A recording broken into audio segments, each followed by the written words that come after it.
So you want to own a wedding venue. Most people think owning one means renting out a pretty barn or garden on Saturdays, cashing a deposit check, and watching 2 million couples a year fight over your calendar. And with the average American wedding now costing over $30,000 according to LivePlan's 2026 industry breakdown, that assumption isn't crazy. Couples are spending, venues are booking out, and the math looks obvious from the outside.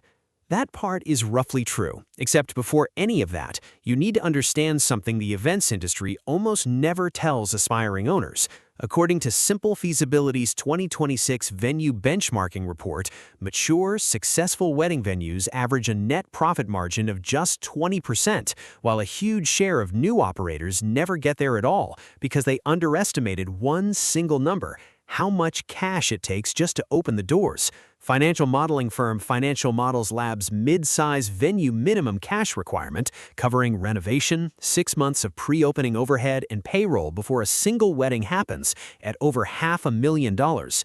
That number is not a footnote. That number is the entire reason most people who dream about owning a venue never actually own one. Startup costs. Let's break down what opening the doors really costs. Property acquisition or conversion is the single biggest line item, and according to venue feasibility researchers at Simple Feasibility, a rural or barn-style property, land plus structure, typically runs $300,000 to $1.5 million, depending on region and existing infrastructure. If you're leasing instead of buying, expect $5,000 or more just for the space itself. Renovation and build-out, meaning parking, restrooms, HVAC, ADA-compliant pathways, and a functioning kitchen or catering prep area, adds another $200,000 to $500,000, per estimates from FinancialModelsLab's venue cost models.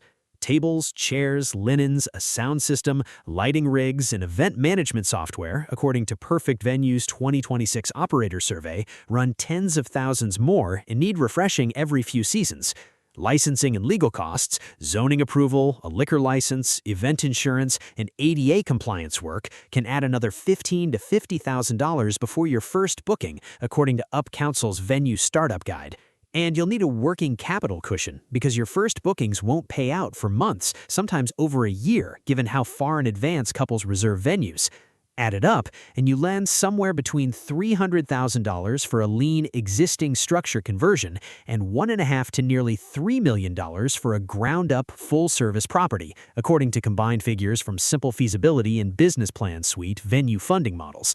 That is not a typo, and that is not a small business in the traditional sense. That is closer to opening a boutique hotel. So the question becomes obvious. Why would anyone put up nearly $1 million to rent out a field on weekends? Here is the part that catches almost every first-time owner off guard. A wedding venue does not make its money on the rental fee. It makes its money on gross margin, and that margin is almost obscenely high. According to FinancialModelsLab's KPI analysis of venue operators, the core rental package can carry a gross margin north of 95% because once the building exists, hosting one more wedding costs you almost nothing beyond staff hours and utilities. You already own the tables. You already paid for the lighting. The marginal cost of wedding number 41 is a fraction of what the couple pays you for it. Layer onto that the ancillary revenue. In-house catering and bar service, preferred vendor referral commissions from florists and photographers, and decor upsells, all of which Simple Feasibility identifies as the actual difference between a venue clearing 20% margins and one clearing 40 to 60%. One Baltimore venue operator, cited in Perfect Venue's operator research, grew average booking value from $800 to $1,200 in a single year simply by bundling tables, chairs, and basic AV into the base price, then attaching catering and AV partnerships on top. That's not a rental business. That's a high-margin experience business wearing a rental business's clothing. Failure stats and why venues fail. Now the uncomfortable part. You'll see wedding industry forums throw around failure numbers as high as 50% within the first 2 years, a figure most serious analysts consider an overstatement, closer to industry folklore than industry data. The real baseline, according to the Bureau of Labor Statistics business survival data cited by LendingTree, is that about 20 to 22% of all small businesses close within their first year, regardless of industry, and that number climbs to roughly 49% by year 5. Wedding venues don't beat that baseline by much, and here's why, according to patterns identified across Simple Feasibility, Wexford Insurance, and Wedding Venue Mavericks industry data. First, undercapitalization.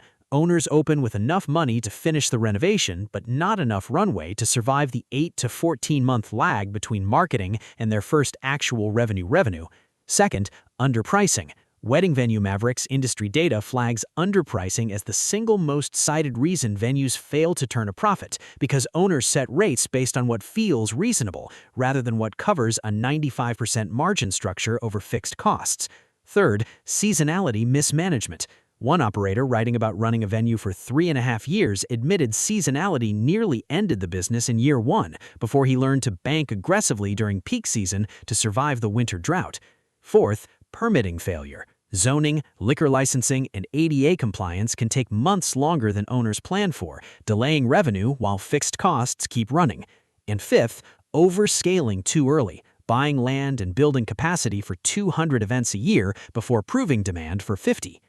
So let's run the actual numbers on 2 realistic versions of your wedding venue. Option 1, the boutique lean version. You convert an existing barn or estate property rather than building new, keeping total startup costs around $350,000. You host 30 weddings a year at an average package price of $8,000, generating $240,000 in annual revenue. Running lean with a small part-time staff and minimal ancillary services, you land in the 20% net margin range that Simple Feasibility identifies as the mature venue average. That puts annual profit around $48,000, a modest but genuinely livable return once the business stabilizes, typically in year 2 or 3. Option 2, the scaled, aggressive version. You build or heavily renovate a full-service property for roughly $1 million in startup capital, host 50 to 60 weddings a year, and layer in in-house catering, bar service, and preferred vendor commissions on top of an average package price closer to $18,000. That gets you to annual revenue near $1 million, in line with Perfect Venue's average operator projections. At a stronger 30% net margin, thanks to those high-margin add-ons, you're clearing roughly $300,000 a year, and the best performers in the category, the ones with premium locations and packed peak season calendars, push net margins as high as 40 to 60%, according to Triple Seats operator research, putting the ceiling for a scaled venue somewhere north of $400,000 in annual profit. So here's the honest picture. Owning a wedding venue is not a side hustle you back into with a pretty field and good intentions.